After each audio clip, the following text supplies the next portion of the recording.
Mas Bud dan Mbak Bray. Jumpa lagi di Kata Kisah Nyata.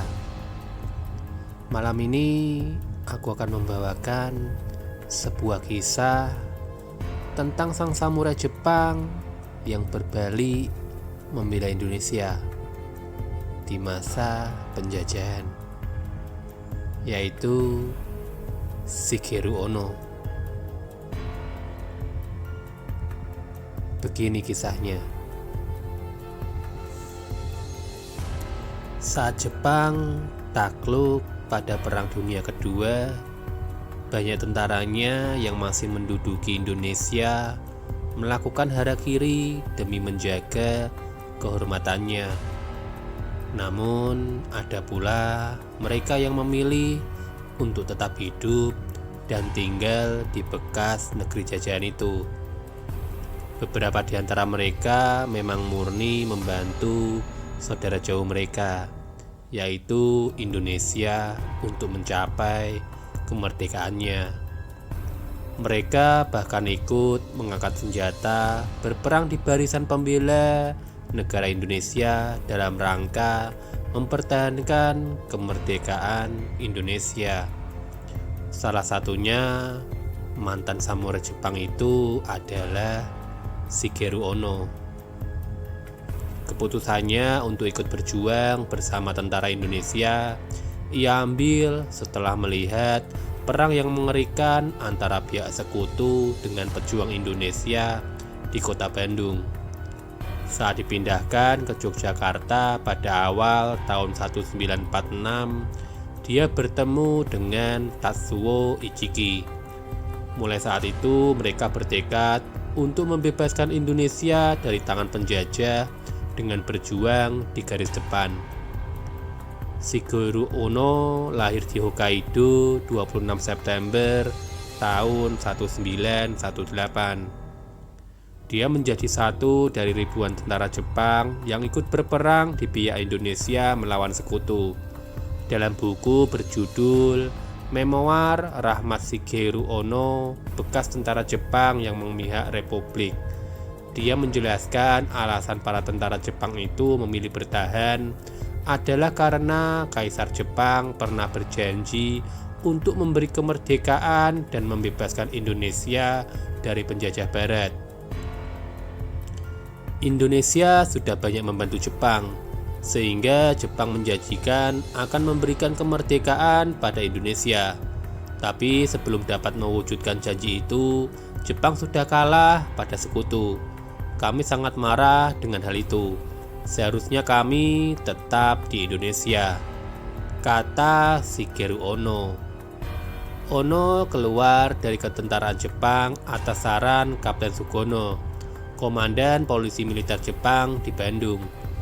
Dia mengganti pakaiannya dengan sarung dan peci, melumuri tubuhnya dengan lumpur agar kulitnya terlihat lebih gelap, dan menambahkan Rahmat di awal namanya, menjadi Rahmat Shigeru Ono. Shigeru Ono kemudian mengabdikan dirinya dengan mengajarkan ilmu perangnya kepada para pemuda di tanah air. Saat menghadapi sekutu, Shigeru Ono berjuang bersama pasukan pemuda desa yang dilatihnya. Pada saat memimpin pasukannya untuk menyerang markas tentara Belanda di Mojokerto, dia memberi komando untuk menyerang sehingga para pemuda itu memberondong markas Belanda itu dengan senjata. Namun Belanda langsung memberikan serangan balik. Di saat itulah Ono terkejut karena tak ada suara tembakan lagi dari pasukan Indonesia. Ternyata para pemuda itu tengah bersembunyi ketakutan di dalam lubang persembunyian. Oleh karena itu dia berteriak marah pada para pemuda itu di tengah desingan peluru. Namun dalam memoarnya, Ono mengenang peristiwa itu sebagai kejadian yang lucu. Saking marahnya saya waktu itu, saya marah-marah pakai bahasa Jepang. Coba di antara pemuda itu siapa yang mengerti bahasa Jepang? Kenang Shigeru Ono. Ono kemudian menyingkir ke Yogyakarta. Dia menjalankan tugas penting dari markas besar tentara untuk membuat buku rangkuman tentang taktik perang dan menerjemahkannya ke dalam bahasa Indonesia. Atas perintah Kolonel Zulkifli Lubis, petinggi militer Indonesia yang kelak menjadi pejabat KSAD. Ono juga menyusun buku tentang taktik khusus perang gerilya.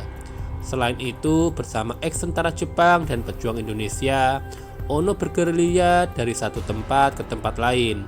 Salah satunya menyerang markas KNIL di Mojokerto pada Juni tahun 1947. Pasca perjanjian Renville, ada kesepakatan untuk menangkapi semua eks-tentara Jepang yang masih tinggal di Indonesia. Pada Juli tahun 1948, untuk menghindari penangkapan, sersertu Jepang berkumpul di Wulingi, Blitar, Jawa Timur untuk membuat satu pasukan yang tercecer dikumpulkan. Tulis Henry Wanhar dalam Jejak Intel Jepang, yaitu kisah pembelotan Tomegoro Yoshizumi. Ke-28 eks-tentara Jepang yang hadir itu lalu membentuk pasukan gerilya istimewa, disingkat PGI, pada 24 Juli tahun 1948. Arif Tomegoro Yoshizumi jadi komandan dan Ichiki Tatsuo wakilnya. Wilayah operasi mereka di Dampit, Malang Selatan, dan Wulingi, Blitar. Ono bertugas di Dampit.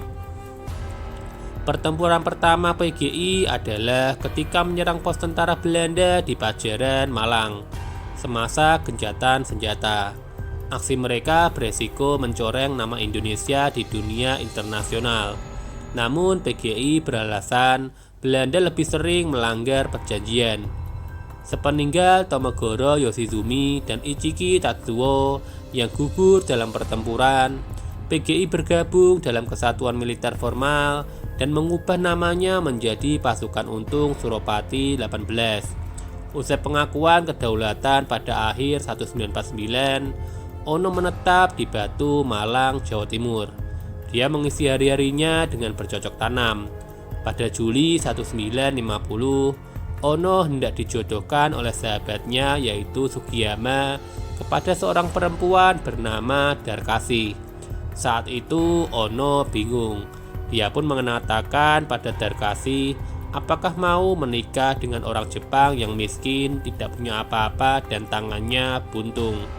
Untung saja Darkasi mau menerima lamaran itu dan mereka resmi menjadi sepasang suami istri dan dikaruniai 5 anak. Pada saat menjalani bahtera rumah tangga, kehidupan Ono dan Darkasi sempat diwarnai kesulitan ekonomi. Ono bekerja apa saja mulai dari bertani apel, beternak ayam, hingga menjadi tenaga pengaman di Jakarta. Untungnya dia ditolong Jenderal Sumitro yang pernah berjuang bersamanya pada waktu perang kemerdekaan. Dia pun diterima bekerja di perusahaan Jepang di Jakarta. Pada saat memutuskan tinggal di Indonesia, Shigeru Ono sempat mengirim surat ke negeri Jepang beserta helai rambutnya dan mengatakan bahwa dia telah tewas. Namun rupanya pihak keluarga Ono tak percaya bahwa dia telah meninggal. Hingga akhirnya pada tahun 1952, dia dipanggil konjen Jepang di Surabaya dan berhasil tersambung kembali dengan ibunya. Namun Ono menjelaskan pada keluarganya kalau ia menolak untuk kembali ke Jepang. Ia mengatakan sudah memiliki anak dan istri di Indonesia. Pihak keluarga bisa menerima dan sang ibu meminta Ono mengganti nama anak pertamanya yang bernama Tuti dengan nama Atsuko. Pada tanggal 25 Agustus tahun 2014, Shigeru Ono menghembuskan nafas terakhirnya di kota Batu, Malang, Jawa Timur. Selama 70 tahun tinggal di Jawa, jiwa Jepangnya tak pernah luntur. Bahkan dia tetap bisa menyanyikan lagu Kimigayo tanpa pernah salah. Selain itu, dia selalu bersemangat ketika menceritakan tentang masa-masa perjuangannya saat berjuang bersama tentara Indonesia melawan Belanda. Ehrlich mengungkapkan kisah yang sering ayahnya ceritakan pada dia bersama saudara-saudaranya. Yang paling penting sering diceritakan Papi adalah saat Papi melawan tentara Belanda dengan pedang samurai. Waktu itu Papi cuma berdua, tentara Belanda yang tewas 20-an, kata Ehrlich. Sekian kisah nyata di malam ini tentang salah seorang prajurit Jepang yang membelot untuk membela negara Indonesia. Nantikan selalu kisah-kisah nyata selanjutnya, tentu saja di channel Hore-Hore Bahagia Gaming ini. Jangan lupa klik tombol subscribe dan nyalakan juga lonceng notifikasinya. Akhir kata, terima kasih.